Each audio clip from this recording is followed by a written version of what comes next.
One nation one subscription. It is very very important topic. आणि ह्या टॉपिकचं महत्व काय आहे ते तुम्हाला कळणार नाही, कारण तुमच्याकडे आता सध्या गुगल बाबा हातात मोबाईल आल्यामुळे त्याचं महत्व आमच्यासारख्याला समजणार. कारण ज्यावेळेस आम्ही पीएचडी करत होतो त्यावेळेची तुम्हाला एक छोटं उदाहरण सांगतो, की त्यावेळेस आम्हाला एखादा पेपर पाहिजे असेल, एखादं जर्नल पाहिजे असेल, तर ते कुठल्या नेटवर किंवा कुठल्या लायब्ररीत अवेलेबल व्हायचं नाही. त्यासाठी समजा मला माझ्या पीएचडीच्या कामासाठी एक तर आयुका पुण्यामध्ये तिथे जावं लागायचं, किंवा TIFI मुंबईमध्ये, किंवा तर पर्सनली जाऊन किंवा त्यांना त्या लायब्ररीला एक पत्र लिहावं लागायचं की आम्हाला या या पेपरच्या झेरॉक्स पाहिजे. आणि मग त्या पत्र गेल्यानंतर ते परत पत्र पाठवायचे की झेरॉक्स साठी आणि पोस्टेज खर्च आहे एवढा एवढा आहे. तेव्हा सध्या ऑनलाईन ट्रान्सफर नव्हती, मग त्याच्यासाठी तुम्हाला परत तेवढ्या अमाऊंटचा डीडी काढून परत त्यांना पोस्टाने पाठवायचा. आणि मग तो डीडी रिसिव्ह झाल्यानंतर मग पोस्टाने आपल्याला त्या पेपरच्या झेरॉक्स द्यायच्या. निश्चय दिल्लीला आम्ही बऱ्याचदा पत्र लिहिलेले. म्हणजे ह्या प्रोसेसमुळे आम्हाला त्या पेपरचं किंवा त्या कंटेंटचं खूप महत्व होतं. आणि मी तर मला चांगलं आठवतं, मी आयुकामध्ये जर गेलो, पुण्यात गेलो, मी घरच्या फॅमिली फंक्शन साठी जरी गेलेलो असेल, तरी मी म्हणजे आठवणीने आयुकाला जात जायचो. आणि आयुकामधनं वेगवेगळे जर्नल दिवस दिवस त्या लायब्ररीतनं बाहेर निघायचो मी. त्या जर्नल्स मध्ये जेवढे पेपर भेटतील त्या पेपरचे झेरॉक्स घेऊन आणणे. मी अलिगढ मुस्लिम युनिव्हर्सिटीमध्ये एकदा रिफ्रेशर ओरिएंटेशनला गेलो होतो, तर मी दररोज काही तास तिथल्या लायब्ररीला जायचो. आणि त्या लायब्ररीमधनं बरेचसे पेपरच्या झेरॉक्स करून त्यातले प्रिंटआउट घेऊन सोबत आणलेलं. आजही तुम्हाला खोटं वाटेल, माझ्याकडे दोन्ही भरतील एवढे मटेरियल पीएचडीच्या संदर्भात झेरॉक्स केलेलं आहे. आणि आज आपल्याला काय झालंय की जागेवर आपल्या मोबाईलमध्ये अवेलेबल असताना सुद्धा आपण त्याचा यूज कसा करायचा ही माहिती नसतं, किंवा त्याचं महत्व आपल्याला नाही. इव्हन दो आपल्या जसं आता कुलकर्णी सर म्हटले की यापूर्वी सुद्धा आपल्याकडे खूप चांगल्या जर्नलचं सबस्क्रिप्शन होतं. म्हणजे स्प्रिंजर पब्लिकेशनचेही आपल्याकडे डायरेक्ट जर्नल ऍक्सेस होत होते. परंतु त्याच्यामध्ये इल्सवेअर किंवा वर्ल्ड सायंटिफिक किंवा अशी काही जर्नलच्या काही पब्लिशर आहेत की ज्यांचे जर्नल आपल्याला ऍक्सेस करता येत नव्हते. ते आता मी काल परवा पाहिलं की ह्या सबस्क्रिप्शनच्या अंडर, त्यावेळेस मला बऱ्याच असं जेव्हा रिसर्च करत असतो तेव्हा आपल्याला अडचणी येतात. त्यावेळी कल्पना यायच्या की एवढं सगळं सबस्क्रिप्शन घेताना, कारण तुम्हाला खोटं वाटेल की एखाद्या जर्नल मधला पेपर जे आता आम्ही पब्लिश करतो, पब्लिकेशनचे दोन वेगवेगळ्या पद्धतीने पब्लिश होतात. इन्सुअर मध्ये असेल, स्पिंजर मध्ये असेल, की विथ पेड ओपन ऍक्सेस, किंवा दुसरं आहे सबस्क्रिप्शन ऍक्सेस. मग विथ पेड म्हटलं तर एकेका जर्नलच्या एकेका पेपरचं पब्लिकेशन फी $2,000, $3,000, $4,000 एवढी फीज आहे. आणि दुसरी म्हणजे सबस्क्रिप्शनने जर गेलो आपण, तर ते फ्री मध्ये, म्हणजे त्याचे आपल्याला राईट्स त्या त्या जर्नलला द्यावा लागतात. तसंच आपल्याला ते जर्नलचा जो पेपर डाउनलोड करायचा असेल, तर एका पेपरसाठी मिनिमम $40, $50 असे रेट्स आहेत वेगवेगळ्या पेपर्स फक्त डाउनलोडिंगचं. आणि ते तुम्हाला सध्या ह्या अनुषंगाने फ्रीली अवेलेबल होत आहेत.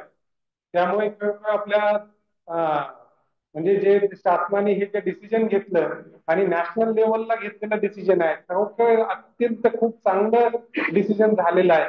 आणि त्याबद्दल आपण सगळ्यांनी खरं तर आभार मानायला पाहिजे. कारण ही संधी, आणि एक मुलांमध्ये किंवा रिसर्चरमध्ये एक उदासीनता दिसून येते. कारण एवढी चांगली संधी असताना आजही बघा किती रिसर्चर इथे अवेलेबल आहेत.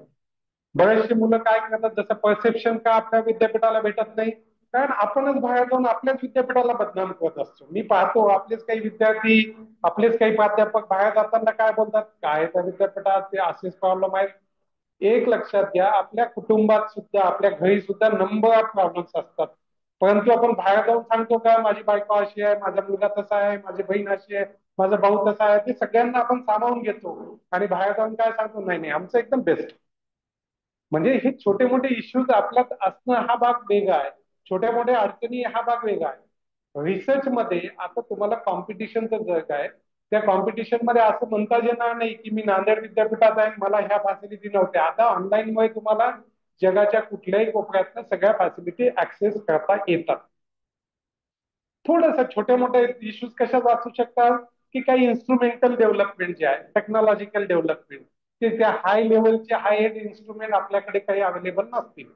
ते सुद्धा आता आपले कॉमन CIC सेंटर होत आहे, सेंट्रल इन्स्ट्रुमेंटेशन सेंटर. त्याच्यामध्ये जवळपास 15 कोटीचे इन्स्ट्रुमेंट आपण घेतलेले आहेत आणि ते इव्हन तो सगळ्या कॉलेजेससाठी सुद्धा ओपन केलेले आहेत. म्हणजे कॉलेजचे प्राध्यापक, कॉलेजचे स्टुडंट सुद्धा त्याचा बेनिफिट घेऊ शकतात. परंतु बऱ्याचदा असं दिसून येतं की ते इन्स्ट्रुमेंट धूळ खात पडतात. बऱ्याच लोकांचे त्या टॉपिकवर थेसिस होतात, पेपर होतात, परंतु ते कसे होतात हा प्रश्नच आहे. त्यांनी कधीच ते इन्स्ट्रुमेंट वापरलेलं नसतं, त्याचं कधी प्रॅक्टिकल केलेलं नसतं. बऱ्याचशा रिसर्चमध्ये त्या त्या टॉपिकशी रिलेटेड खूप ऍडव्हान्स गोष्टी लागतच नसतात.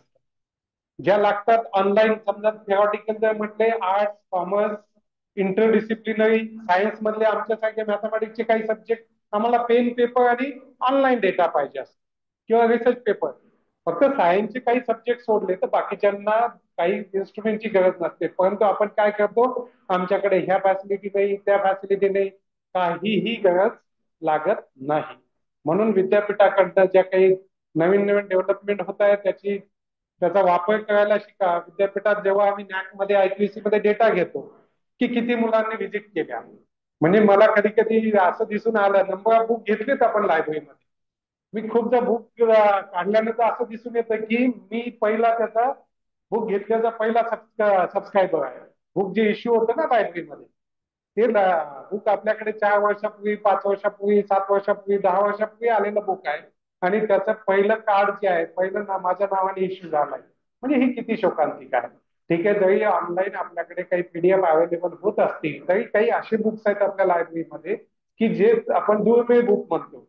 किंवा ऑफलाईन मध्ये पुस्तकाचं वाचन आणि ऑनलाईन मध्ये वाचन यामध्ये खूप मोठा डिफरन्स असतो. गरजेपुरता ऑनलाईन वापरा, परंतु ऑफलाईन मध्ये लायब्ररीमध्ये वेगवेगळ्या फॅसिलिटीज अवेलेबल केलेल्या आहेत, त्याचा यूज करा. जागेवर तर सरांनी म्हटलं की तुम्हाला जागेवर तुमच्या क्लासरूम मध्ये, ऑनलाईन मध्ये तुम्हाला बऱ्याच गोष्टी अवेलेबल होतील. आणि ह्या वन नेशन वन सबस्क्रिप्शनच्या अंडर वेगवेगळे बुक्स असतील, वेगवेगळे जर्नल्स असतील, जे तुम्हाला मी आताच म्हटलं की एक पेपर डाउनलोड करण्यासाठी काही डॉलरमध्ये पे करावं लागत होतं, ते तुम्हाला आता फ्रीली अवेलेबल आहे.